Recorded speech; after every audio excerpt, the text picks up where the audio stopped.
They say every old hospital has secrets, but St. Augustine's had something more, something wrong. It was built in 1897, shut down in 1973, and reopened in the early 2000s as a low-income housing complex for the elderly. I was hired as the overnight security guard, a boring, quiet job. Or so I thought. From the outside, the building looked like it had 3 floors. The blueprints showed only 2, and the elevator buttons, just B1 and 2. But here's where it gets weird. One night around 3:12 a.m., I was doing my rounds when I heard a loud ding. The elevator had arrived, but no one called it. I walked over. The doors opened. Inside, a new button had appeared. It was labeled 3. I blinked, rubbed my eyes. It wasn't there before. I'd worked there for 3 weeks, and I knew that elevator better than my own apartment. Out of pure curiosity, or maybe stupidity, I stepped in, pressed the button. The elevator didn't move at first, just hummed.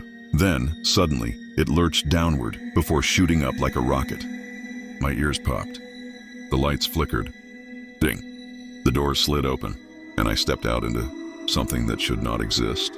The hallway was dim, lit by swinging overhead bulbs. The walls were peeling, the air thick with the smell of antiseptic and rot. There was no sound except for a faint dripping, and a heartbeat, not mine. At the far end of the hall stood a figure, a nurse. At least she looked like one, except her face was covered in a surgical mask, soaked in red. Her eyes locked onto mine, and she started moving, not walking, gliding, fast and smooth like she was on a track. I stumbled backward, slammed the elevator button. Nothing. She got closer. I banged the doors, begged them to open. She was feet away when the doors finally shut, just as her hand reached out. Her nails were long, yellow, not human. I dropped to the floor of the elevator, shaking. Ding. I was back on the ground floor.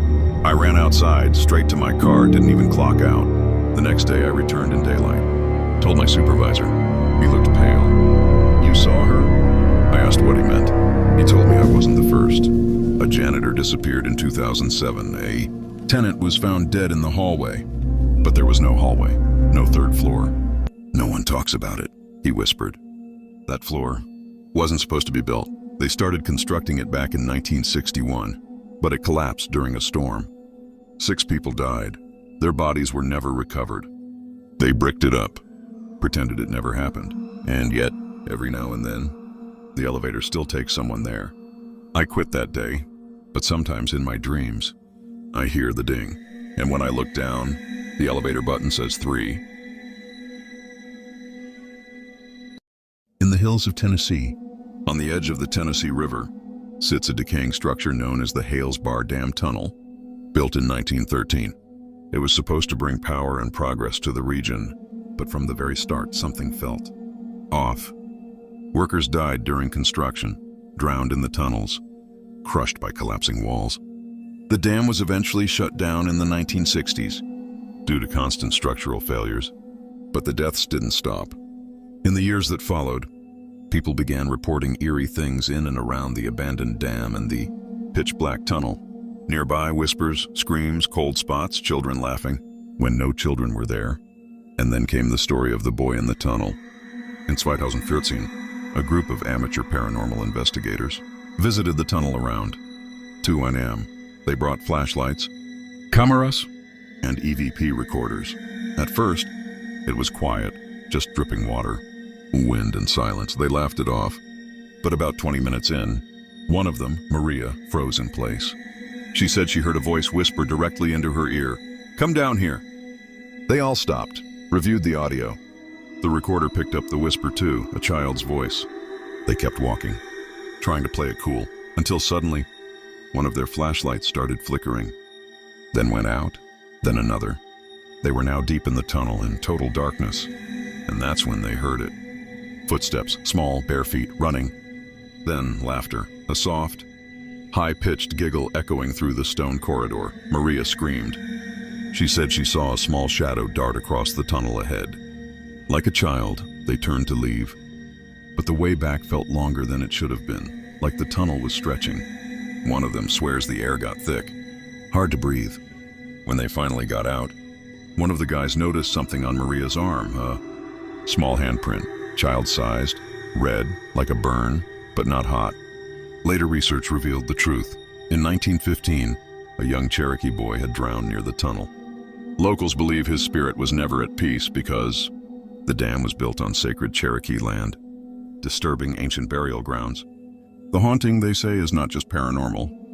It's a curse. To this day, people who walk the tunnel at night report the same things: whispers, laughter, cold spots, and something brushing past them in the dark.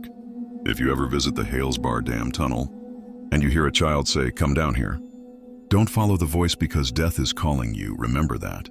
Let's begin with the final part of the story. If you didn't subscribe me, then please subscribe and follow. Okay, let's continue.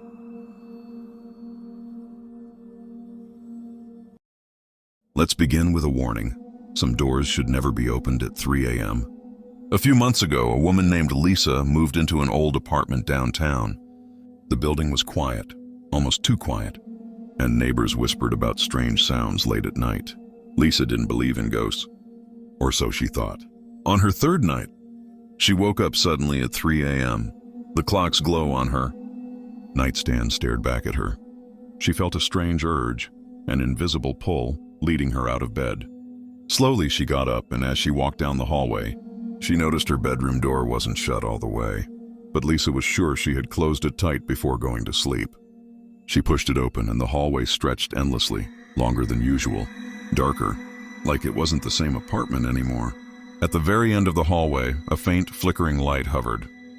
Curious and terrified, Lisa walked toward it. When she reached the source, she saw an old, dusty mirror leaning against the wall. She looked into it and didn't see herself. Instead, she saw a woman standing behind her in the reflection. Pale skin, hollow eyes, and a twisted smile that didn't reach her cold face. Lisa spun around. Nothing. The hallway was empty. But when she looked back into the mirror, the woman was closer now, reaching out, whispering, "Come with me." Lisa tried to scream, but no sound escaped. Suddenly, the mirror shattered. Glass shards exploded everywhere, and the hallway snapped back to normal. Heart racing, Lisa slammed her bedroom door and locked it tight. The next morning, she moved out. But sometimes at exactly 3 a.m., she swears she hears faint whispers and footsteps outside her new apartment door. Lisa thought she'd escaped the nightmare. But at exactly 3 a.m., her phone buzzed. A message from an unknown number. "You can't leave." Suddenly, her bedroom mirror fogged up, though the room was dry. Words appeared, "Come back." She stared, terrified, as a pale woman's face appeared behind the glass, smiling coldly. Lisa smashed the mirror and threw it away, but the messages kept coming. Then one night, she looked at her phone's dark screen and saw the woman's reflection, smiling right back at her.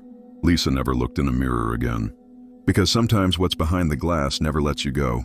Thanks for watching. If you want more story like this, then comment down.